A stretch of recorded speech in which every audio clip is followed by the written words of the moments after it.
Aquí tienes la historia. Adaptada al español. Con nombres de personajes y ubicaciones en España, manteniendo la esencia y el volumen del relato original. Me llamo Diana. Tengo 28 años. Y mi fiesta de cumpleaños estaba en pleno apogeo cuando mi padre decidió hacer su jugada final. Aquí tienes tu regalo, dijo, entregándole las llaves de un flamante Tesla a mi hermana gemela. Te lo mereces, anunció mi padre lo suficientemente alto para que toda la sala VIP lo oyera. La sala estalló en aplausos. Parientes, que me habían ignorado toda la noche, de repente me miraron. Esperando el desenlace que sabían que se avecinaba, se giró hacia mí. Metiendo la mano en el bolsillo de su caro, traje con una sonrisa teatral. Pero en lugar de llaves, sacó un billete arrugado de 1 euro y lo dejó caer sobre la mesa justo delante de mí. «Y esto es lo que tú te mereces», dijo, su voz goteando falsa lástima. «No te lo gastes todo en un mismo sitio». Las risas comenzaron en su mesa y se extendieron como la pólvora. Mi tío se golpeó la rodilla. Mi prima casi se ahoga con su bebida. Incluso mi madre se llevó la servilleta a la boca. Sus hombros temblando con risitas reprimidas. Mi hermana gemela se quedó allí, haciendo girar sus nuevas llaves del Tesla con una sonrisa de suficiencia. Todos pensaron que era la máxima humillación. Pero no lloré. No salí corriendo. En cambio, sentí que mi teléfono vibraba en mi bolsillo. El momento fue tan impecable que casi pareció guionizado. Lo saqué.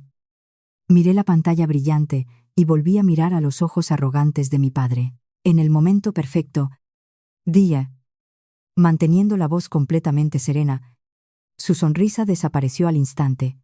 La confusión se instaló mientras sostenía la pantalla.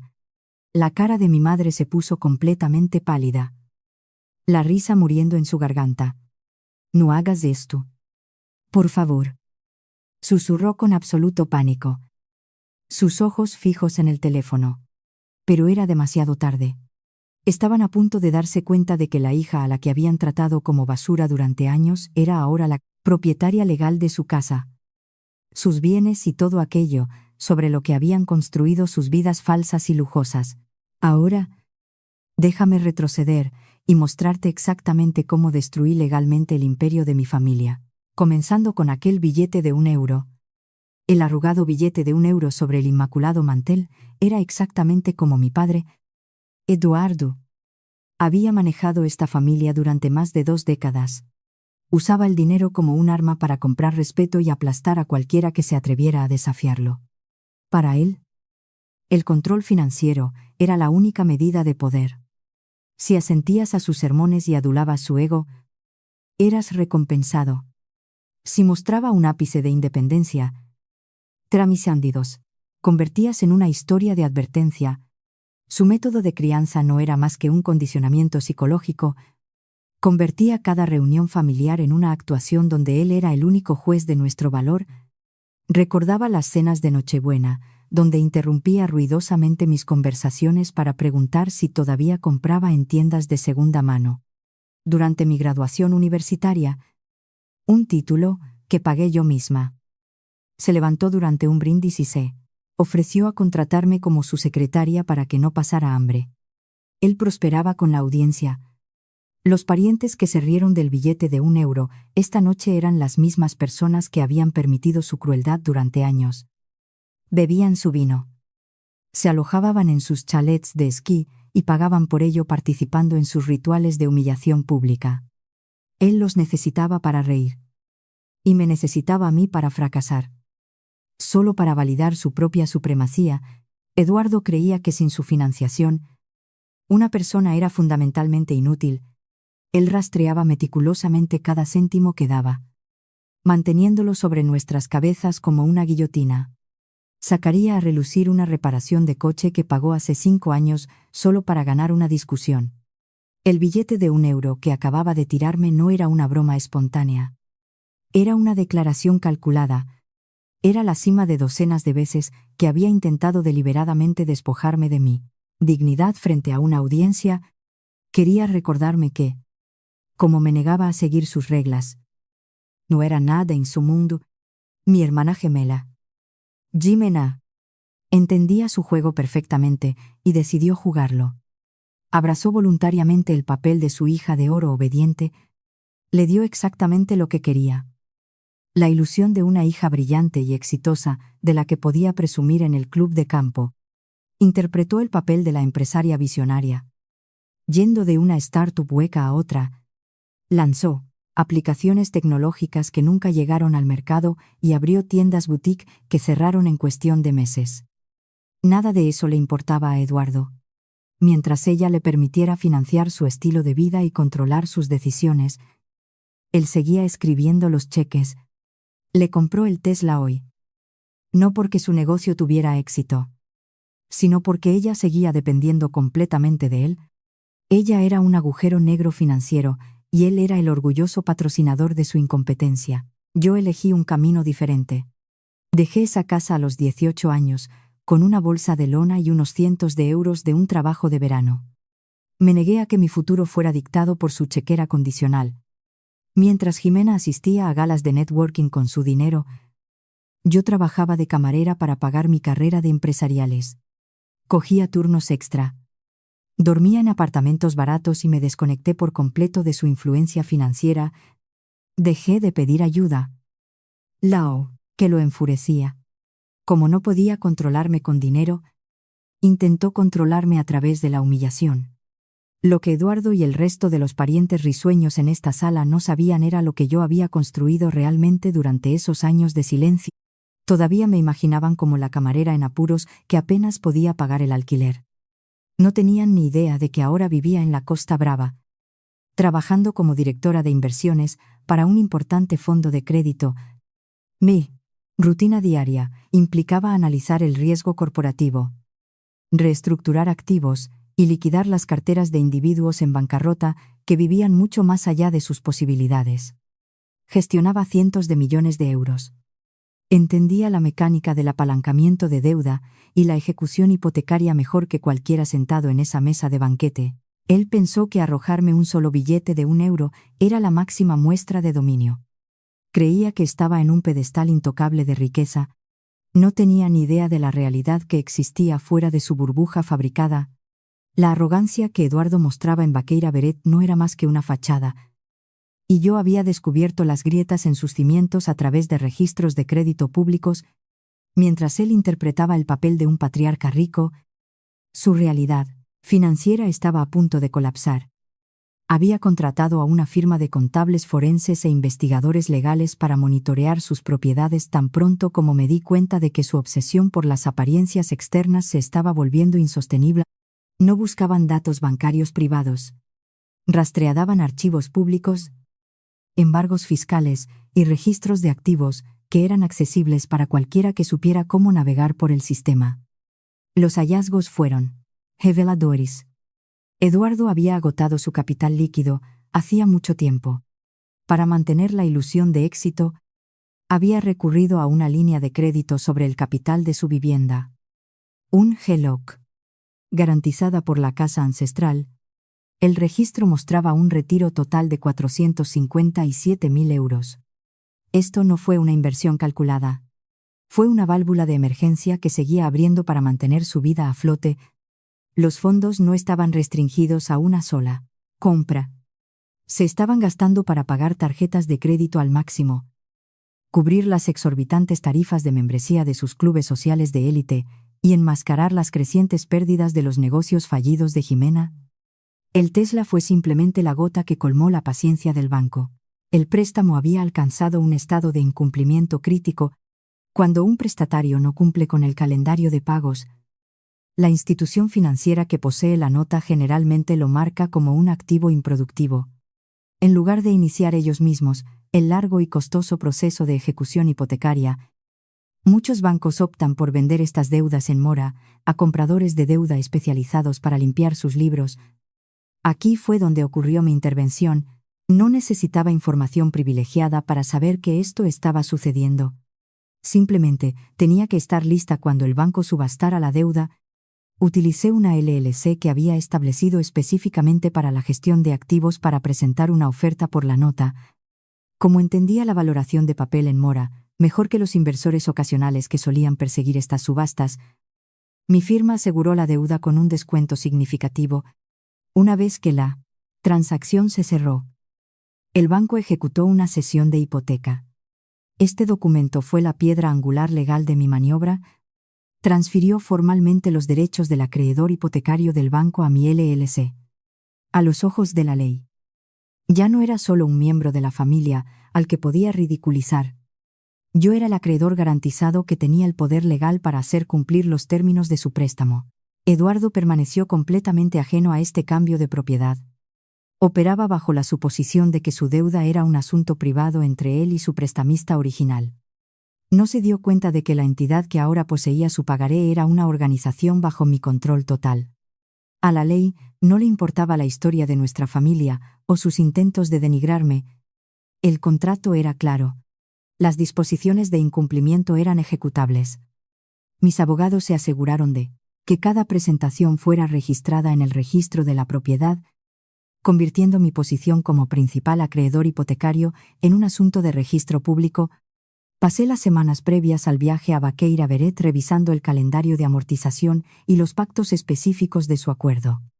Sabía exactamente cuándo expiraba el período de gracia y qué recursos legales estaban disponibles para mí bajo el Código de Propiedad del Estado. No actuaba por un deseo de venganza mezquina. Actuaba como fiduciaria de mi propio capital, haciendo cumplir un contrato que él había demostrado que no podía cumplir. La dinámica de poder había cambiado por completo. Él todavía creía que era él quien tenía las llaves, mientras que, en realidad, yo tenía el documento que podía autorizar legalmente el desahucio de toda su familia. Él había pasado años diciéndome que nunca llegaría a nada. Sin embargo, sin saberlo, había puesto todo su futuro en mis manos. La adquisición de la deuda que garantizaba la casa ancestral debería haber sido una victoria financiera fría y quirúrgica, pero todo el paisaje de mi motivación cambió en el momento en que conocí a Carlos en un tranquilo café con poca luz en las afueras de Logroño. Carlos había sido el amigo más cercano de mi difunto hermano, Daniel. Durante 7 largos años, la narrativa familiar había sido consistente.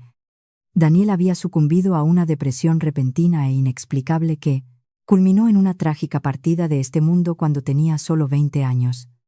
Usaron esa tragedia para ganar simpatía, convirtiéndose en los padres afligidos que habían perdido a un hijo a causa de la mano invisible de la enfermedad mental. Carlos colocó una caja de madera desgastada sobre la mesa entre nosotros. La había guardado durante años, esperando a alguien de la familia que no estuviera cegado por las mentiras cuidadosamente elaboradas de Eduardo. Margarita. Abrí la caja y encontré una pila de cartas manuscritas e impresiones de correos electrónicos. Mientras comenzaba a leer, el peso de la verdad amenazaba con aplastar el aliento de mis pulmones. Las cartas detallaban una destrucción sistemática del espíritu de un joven. Eduardo no había sido un padre afligido. Había sido un torturador. Los correos electrónicos revelaron que Daniel había obtenido una beca académica completa para una prestigiosa universidad, pero necesitaba una pequeña ayuda económica para cubrir los gastos iniciales. Se había dirigido a Eduardo para pedir los fondos, solo para encontrarse con un aluvión de vitriolo. Eduardo se había burlado de él por necesitar ayuda. Lo había etiquetado como una carga de voluntad débil y, en última instancia, le había negado el apoyo. Pero la crueldad fue más profunda. Descubrí que Eduardo había tomado el dinero que Daniel había ahorrado de sus propios trabajos a tiempo parcial y fondos específicamente destinados a su educación, y había canalizado cada céntimo hacia una empresa fallida que Jimena había propuesto. No le importaba el futuro de su hijo mayor, solo le importaba alimentar el ego de la hija de oro. Cuando Daniel intentó protestar, fue sometido a constantes abusos verbales. La correspondencia mostraba a Eduardo llamándolo una decepción, un fracaso que nunca llegaría a nada y una carga para los recursos familiares. El padre que conocía había cortado efectivamente el camino de Daniel, lo había despojado de su dignidad y lo había dejado sin escapatoria. La inestabilidad financiera que finalmente llevó a Eduardo a solicitar el enorme préstamo contra la casa había comenzado mucho antes de las aplicaciones fallidas o los vehículos de lujo. Comenzó con esa decisión inicial y despiadada de robar el futuro de Daniel para subsidiar la falta de talento de Jimena. Mis manos temblaron al darme cuenta de que el hombre que me había arrojado un billete de €1 en Baqueira Beret era el mismo hombre que había empujado a su propio hijo a la oscuridad. El ciclo de deuda e incompetencia se construyó sobre las ruinas de una vida humana. Miré las fechas de los correos electrónicos y el tono frenético de las últimas entradas de Daniel, sintiendo la desesperación que sentía al darse cuenta de que estaba siendo borrado. La tragedia no fue un accidente. Fue una elección deliberada hecha por un hombre que valoraba su propio orgullo por encima de las vidas de sus hijos. La maniobra legal fría y calculada que había planeado ya no me parecía suficiente. Mi misión ya no era simplemente hacer cumplir un contrato o recuperar activos. Ahora era un agente de una contabilidad pendiente. El hombre que le había quitado todo a Daniel, que había construido una vida sobre recursos robados y un estatus fabricado, estaba a punto de enfrentar las consecuencias de sus acciones. Sentí una claridad que nunca antes había conocido. Cada paso que daba hacia la confrontación final estaba impulsado por la necesidad de asegurar que la verdad de lo que Eduardo le había hecho a su propia sangre fuera revelada. Él había usado el dinero para controlar y destruir. Ahora el dinero sería la herramienta que usaría para desmantelar toda su existencia. El tintineo de los cubiertos en Baqueira Beret me devolvió a la realidad, donde Eduardo todavía me miraba fijamente después de mi comentario, de momento perfecto.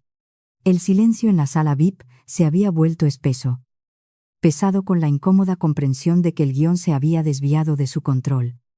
Los invitados permanecían inmóviles en sus mesas, sus tenedores suspendidos sobre caros platos de porcelana. No anuncié lo que había en mi teléfono. Simplement, miré la pantalla brillante.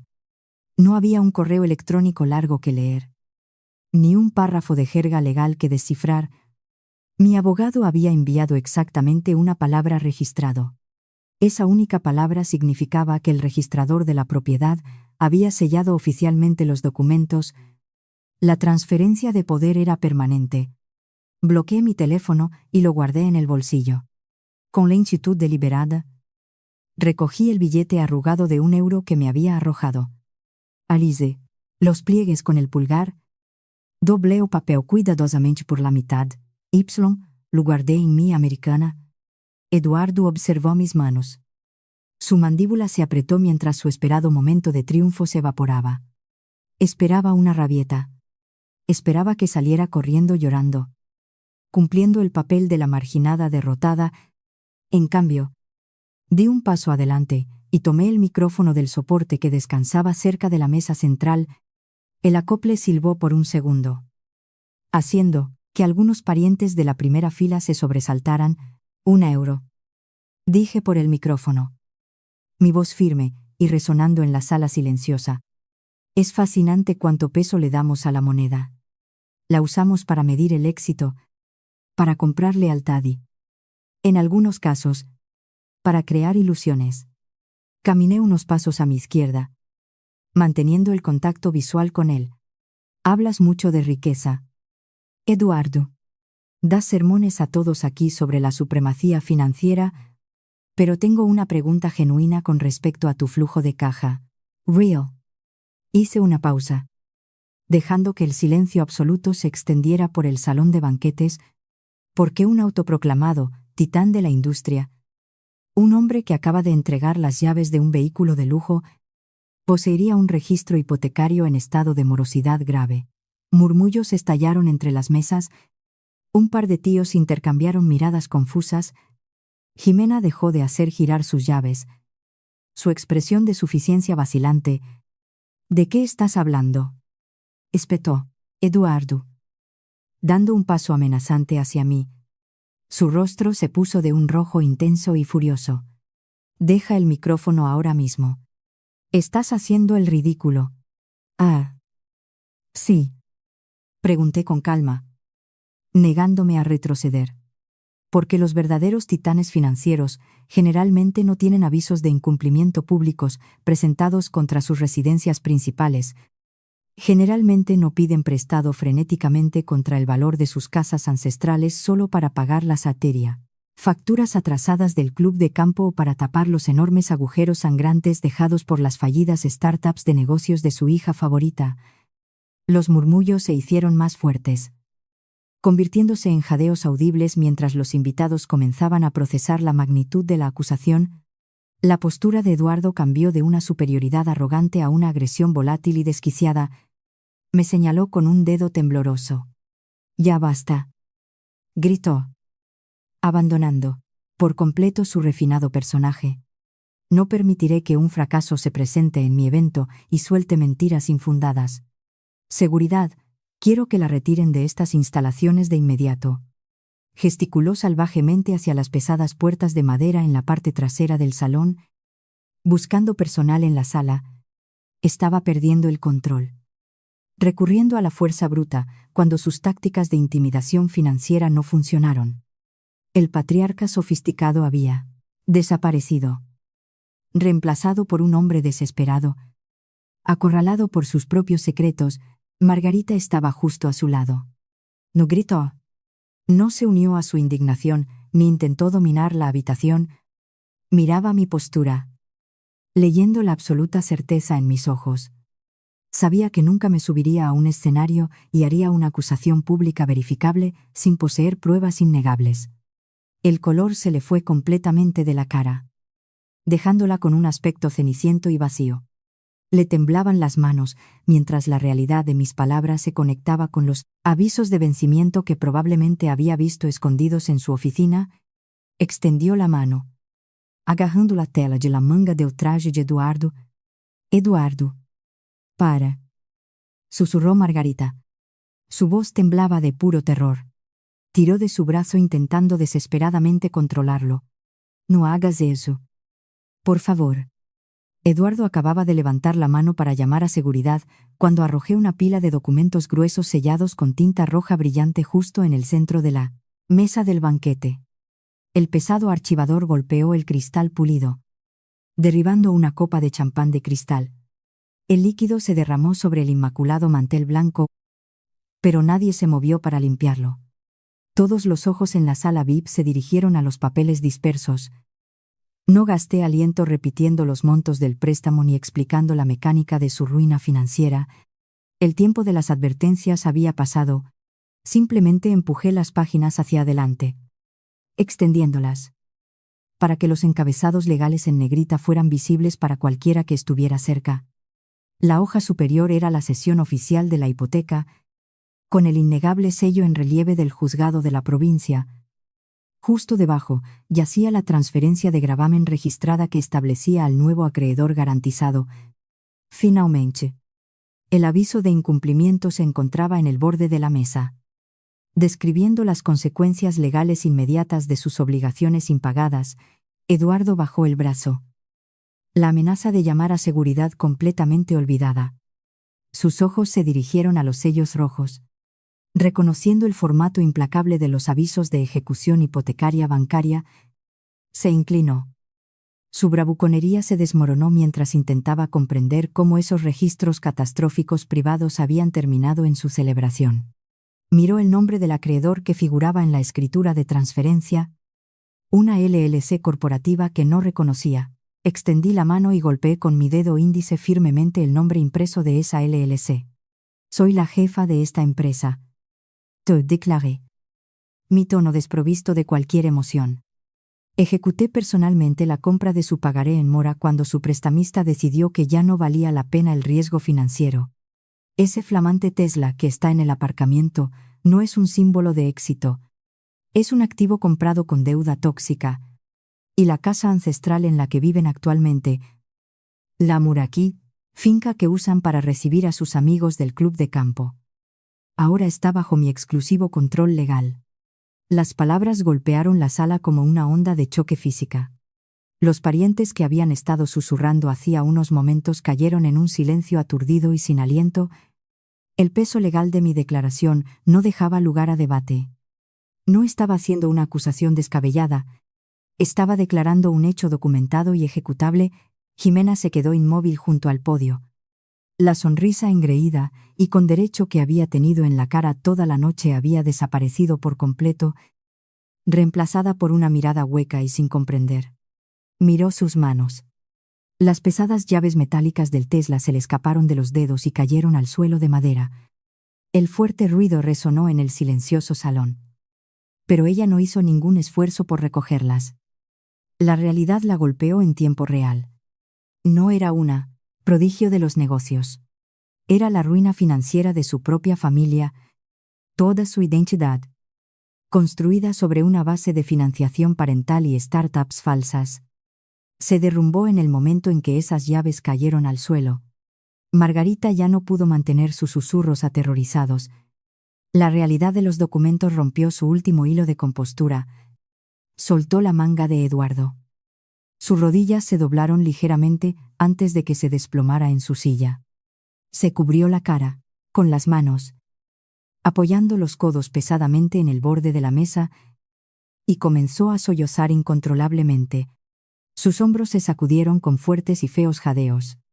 Lloraba mientras la impecable fachada que había pasado décadas curando se hacía añicos justo frente a los ojos curiosos y críticos de docenas de parientes. Ya no había más que esconderse detrás de trajes caros o fiestas lujosas. La fea verdad estaba allí, en blanco y negro. Las mismas tías y tíos, que habían aplaudido con entusiasmo la generosidad de Eduardo, ahora lo miraban con un escrutinio y disgusto indomables. Se dieron cuenta de que el buen vino que estaban bebiendo y el extravagante lugar en el que estaban de pie se pagaban con promesas vacías y préstamos impagados. La ilusión del patriarca intocable estaba muerta. Eduardo se quedó en la cabecera de la mesa. Completamente paralizado por el papeleo que demostraba su absoluta insolvencia, abrió la boca para negar, para inventar una narrativa sobre un error bancario. Pero la evidencia física era demasiado abrumadora. Los sellos de la provincia reflejaban la dura iluminación de la lámpara de araña, sin dejar margen para la manipulación. No podía comprar su salida de esta situación y no podía intimidar a la persona que tenía su hipoteca. Cuando la verdad de su insolvencia fue expuesta, Eduardo se volvió frenéticamente hacia los parientes, intentando justificarlo como un simple problema de flujo de caja, pero no le di la oportunidad. Levantó la mano, balbuceando sobre problemas temporales de liquidez y reestructuración a corto plazo para enmascarar el hecho innegable de que estaba completamente en bancarrota. Lo observé luchar por salvar su orgullo durante unos segundos antes de que metiera la mano en mi maletín de cuero. La ruina financiera que acababa de exponer en la mesa era simplemente el instrumento de mi ejecución, no era el motivo subyacente. Necesitaba que todos en esa sala entendieran la razón exacta por la que había orquestado sistemáticamente su caída. Saqué una pila de papeles impresos. Esas páginas no llevaban los sellos de los juzgados de provincia ni de los bancos. Llevaban los sellos de hace 7 años. Los levanté y el susurro del papel cortó las patéticas excusas de Eduardo. «Esto no se trata de un préstamo impagado», declaré. Mi voz proyectándose por el silencioso salón. «El papeleo sobre esa mesa es solo el mecanismo. La verdadera deuda que debes no se puede pagar con dinero». Desvié mi atención de Eduardo y me dirigí directamente a la multitud. «Estos son los últimos correos electrónicos y cartas escritos por mi hermano Daniel. Durante 7 años, esta familia ha mantenido la cómoda mentira de que su fallecimiento fue una consecuencia trágica e inevitable de una depresión repentina. Todos aceptaron esa historia porque era educada. Absolvió a todos de responsabilidad». Volví a mirar a Eduardo, cuyo rostro se había quedado instantáneamente sin el color que le quedaba. El pánico en sus ojos ya no era por perder su casa. Era por perder su máscara. Daniel no simplemente se rindió. Continué, leyendo las duras palabras impresas en la página. Fue empujado sistemáticamente. Cuando obtuvo su beca académica, necesitaba una pequeña ayuda económica para asegurar su matriculación. En lugar de apoyarlo, Eduardo vació el fondo universitario dedicado de Daniel para financiar una de las catastróficas empresas de Jimena Y. Cuando Daniel suplicó que le devolvieran su propio dinero, Eduardo respondió con esto: Leí las palabras exactas de Eduardo en voz alta, citando las frases en las que llamó a su propio hijo una carga inútil. Leí las líneas en las que afirmaba explícitamente que Daniel nunca tendría éxito y que no valía ni un céntimo de inversión familiar. La crueldad del texto resonó en las paredes de la lujosa sala VIP. Expuse la cronología, demostrando que el control financiero y el abuso psicológico de Eduardo le quitaron directamente a Daniel sus recursos, su dignidad y sus ganas de vivir. Empujaste a un chico de 20 años hasta su límite solo para proteger tu ego y financiar a tu hija de oro. Le dije, dejando caer los correos electrónicos sobre la mesa junto al aviso de ejecución hipotecaria. Le robaste su futuro. Así que compré el tuyo. La pérdida de tu casa, tus bienes y tu posición pública hoy es el precio exacto de lo que le hiciste. La reacción de los invitados fue inmediata y visceral. El shock de la revelación financiera se transformó en puro horror sin adulterar. Los parientes retrocedieron físicamente. Una tía en la primera fila se cubrió la boca, mirando a Eduardo con puro disgusto. Mi tío, que había reído más fuerte ante el billete de €1, dio un paso atrás, poniendo distancia entre él y el hombre que ahora veía como un monstruo. Nadie ofreció una palabra de defensa. Nadie sugirió un malentendido. La evidencia estaba en sus propias palabras escritas. El éxodo comenzó en total silencio. Los invitados recogieron sus abrigos y bolsos, dirigiéndose a las pesadas puertas de madera sin mirar atrás. Nadie se despidió. La gran celebración de cumpleaños se disolvió en una rápida evacuación, dejando a Eduardo completamente aislado en el centro de la habitación. Mientras el salón se vaciaba, Margarita se movía alrededor de la mesa. Tropezó hacia mí. Su rostro, manchado de maquillaje arruinado, me agarró del antebrazo, sus dedos hundiéndose en mi americana. Por favor. Solo tú. Su voz se quebró bajo el peso de la destrucción total. Por favor. Lo siento mucho. Podemos arreglar esto. Perdónanos. Ten piedad. Miré sus manos. Luego su rostro desesperado y bañado en lágrimas. Agarré firmemente su muñeca. Despegué sus dedos de mi brazo y la aparté. La ventisca en Vaqueira Beret esa noche fue solo el comienzo de un invierno interminable para Eduardo y Margarita. El sistema legal español no opera con emociones, ni le importa el estatus social que una familia alguna vez tuvo en su club de campo local. Durante los meses siguientes, la maquinaria meticulosa e implacable del proceso de ejecución hipotecaria avanzó con absoluta precisión. Los períodos de gracia legales expiraron sin que se realizara un solo pago. Las ventanas de redención establecidas por el Estado se cerraron permanentemente. Cada extensión desesperada que intentaron presentar ante los juzgados locales fue denegada rápidamente porque simplemente no poseían capital líquido para respaldar sus reclamos. Los intentos de Eduardo de aprovechar sus antiguos contactos de networking fracasaron estrepitosamente. Nadie en sus círculos de élite quería prestar ni un céntimo a un hombre cuya tóxica historia financiera era ahora un asunto de registro público judicial. La fachada se había derrumbado y el aislamiento era absoluto. Cuando llegó el día final del desahucio, no volé de regreso para presenciar la ejecución de la orden de posesión. No necesitaba presenciar su desalojo físico. Mis abogados me proporcionaron un informe estéril y clínico de los acontecimientos de la mañana. Un alguacil de la Guardia Civil llegó a la larga entrada de la finca ancestral, con un coche patrulla oficial aparcado justo donde solían estar los vehículos de lujo embargados. Los agentes armados llamaron a las pesadas puertas de roble. Presentando el aviso final de desahucio ordenado por el tribunal, Eduardo y Margarita fueron escoltados fuera de la propiedad bajo la atenta mirada del vecindario, que una vez habían intentado dominar. No había una gran audiencia esta vez. No había parientes a quienes impresionar, ni personal de catering a quien mandar, ni hija de oro que los protegiera. Jimena ya los había abandonado, huyendo de la provincia en el Fanta, momento en que la financiación se agotó.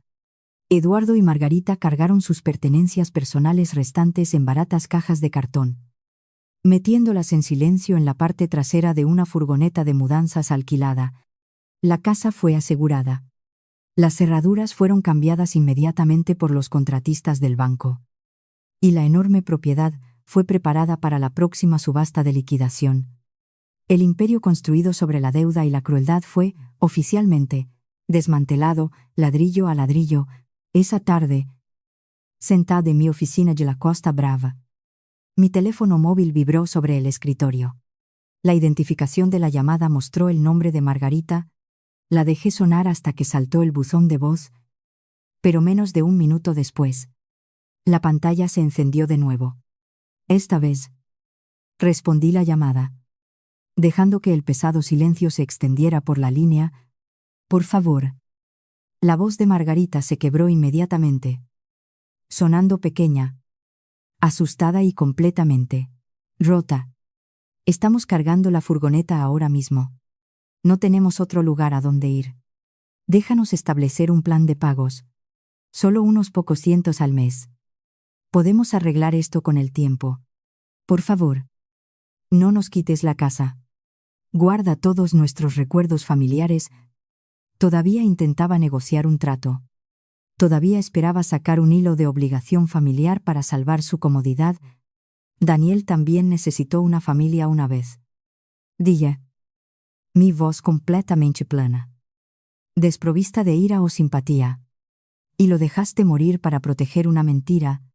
Elegiste tus recuerdos. Ahora tienes que vivir con ellos. Antes de que pudiera decir otra palabra, colgué la llamada. Abrí la configuración de contactos de mi teléfono, pulsé el botón de bloquear y corté permanentemente el último lazo con mi pasado. No habría reconciliación. Ni cenas navideñas. Ni segundas oportunidades. Dejé el teléfono y metí la mano en el bolsillo de mi americana. Mis dedos rozaron el billete arrugado de €1 que Eduardo me había arrojado durante la fiesta de cumpleaños en Baqueira Beret. Lo saqué, alisando el papel arrugado contra la fría superficie de mi escritorio de caoba. Se suponía que representaba mi absoluta inutilidad. Se suponía que era el insulto definitivo de un patriarca que creía firmemente que era dueño del mundo y de todos los que lo habitaban. Me puse de pie. Caminé hacia la destructora de papel de alta resistencia en la esquina de mi oficina y metí el billete en la ranura. Las cuchillas de acero atraparon el papel, tirando de él con un fuerte zumbido mecánico. En menos de 2 segundos, el símbolo máximo de la tiranía de Eduardo se redujo a tiras irreconocibles de residuos. La cuenta estaba finalmente saldada. La destrucción de su imperio no fue solo una corrección financiera, fue la consecuencia inevitable de su propia malicia. Habían pasado décadas asignando precios a vidas humanas, descartando a aquellos que no encajaban en su narrativa perfectamente elaborada. Al final, el mismo sistema financiero que usaron para oprimir y controlar a otros se convirtió en el instrumento implacable de su ruina absoluta. Nunca debes permitir que las personas tóxicas determinen tu valor. El verdadero valor se construye en el silencio de tu propia resiliencia y el karma. Cuando se dirige correctamente, rara vez pierde una dirección.